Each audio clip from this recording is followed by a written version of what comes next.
แ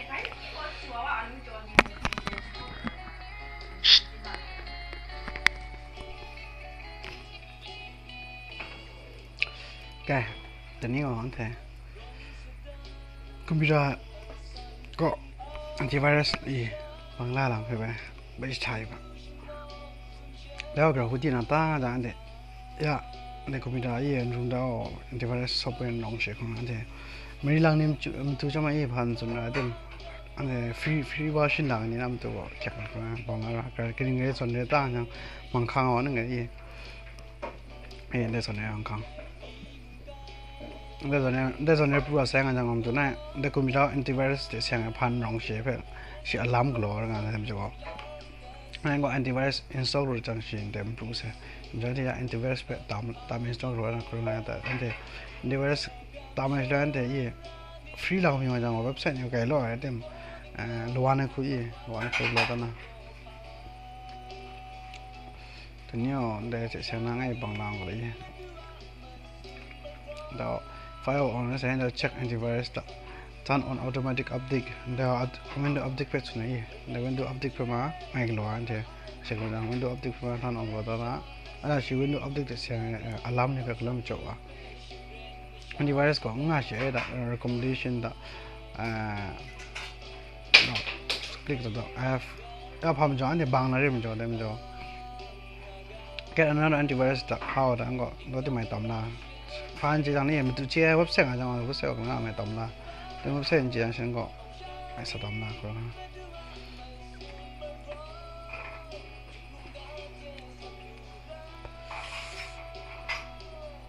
ทีนี้ชุดนั้นเราหมอใช่ Microsoft น่าจะไอ้ Antivirus Security Essential ได้ไปหลังนะเดี๋ยวไฟล์ใช้ไม่จีไอ้ก็ยังครั้งมากี่ครั้งกันคงกันอะไรที่ว่าได้ช่างว่าเลยอัลลัมนี่พันธุ์ตัวนั้นก็สิคลิงคูปิดากลัวยาแต่มันจะพันเชนมันจะคลักเลย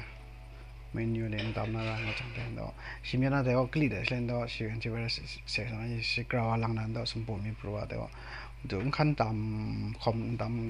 มคอมอะไรอย่างเช่นเนาะคลิกได้ใช่เขาก็คลิกได้ใช่เช่นเดียวเนี่ยเราเว็บไซต์ดูมาแต่แล้วอันเดียวตามนั้นหาเรื่องโอเคอันเดียว recommendation มาเดี๋ยวปัดก่อนอย่างอันเดียวนะตัดละนะเราเอามาอันที่ว่าสก่อนแต่ยังฟรีเวอร์ชันมาล้วนก็มีก็คอมพิวเตอร์เองแต่นี่ก็มีคอมพิวเตอร์จอแล้วก็มีก็โปรเวอร์ชันยังไงแล้วมันจะก็ไกลโลกเลยอันที่ว่าสไกลโลกเลยแต่ว่านั่นที่เราอัดตัดหลังเราอันนี้ยังไงได้เสียงนะ security เพื่อหลังได้ยังไงอ๋อเดี๋ยวคือจีมาคือจีไอ้แฟนสายมาคือจีหลังมามันนู่นไอ้มันจังเดแล้วไงมีก็ชื่อ Windows Genius อินเดียเนี่ยไอ้กูมีอะไรก็ชื่อไม่หลังคนนะ Genius มันก็ยังนั่ง license กี่เป Windows license ตราช่างวิดากูมีได้ตราช่างวิดา license จำเลยไปจนตอนนี้ก็หาไม่หลังไงการที่โอ้ copy ใช้งานกูตอนนั้น copy ก็น่าการบังดากูมีได้ตอนนี้เขาไม่หลังผมจะมาชิมแต่ Microsoft นั่น program จะได้คนไม่แล้วการนี้จะไม่การนี้ก็หลังที่ผ่านแล้วเรื่องแต่ก็จีมาก็จีสิมาเปลี่ยนจะก็ได้เวลาหนักเลยดาวหลังจากนั้นก็คลิกจังแล้วก็คลิกจังสิแต่เว็บไซต์ไม่พร้อมนะ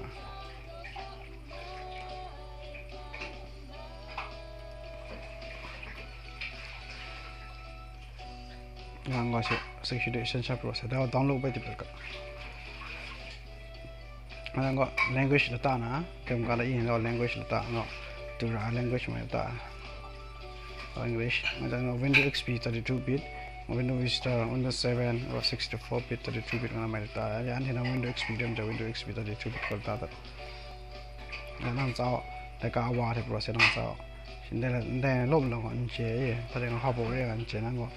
คลิกจังก็เลยการที่นั่นอยู่ตัวเดียวแต่ security essential นั่นก็คลิกแต่ตัวคลิกจังสิต้องลงเอาไปปลัวแต่ต้องลงน่าต้องลบปลัวนะคือไม่น่าจะ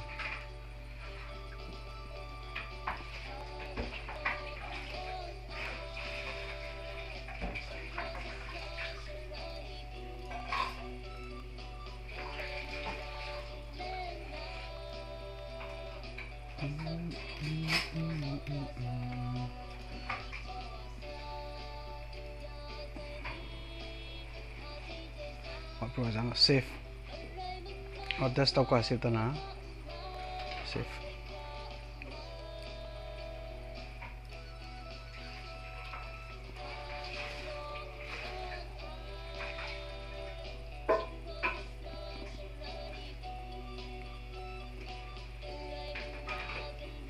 close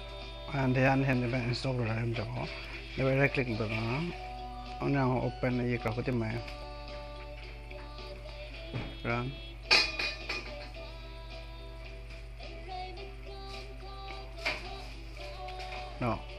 no next go accept go validated flora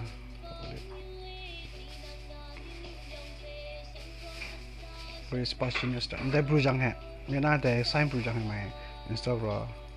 the shan the shan na and hp pa ye copyright ne cham sit you the pass bin jang and the so point the mai la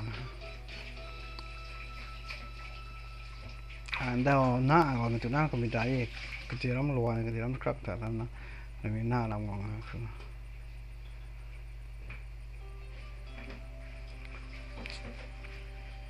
đá bỏ cái khối sẽ cầm chấm nào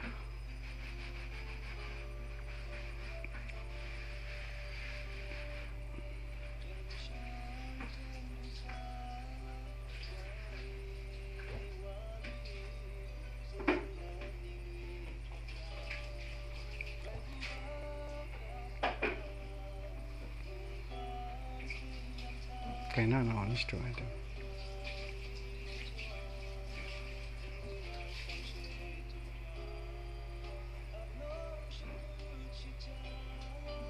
let's name this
no,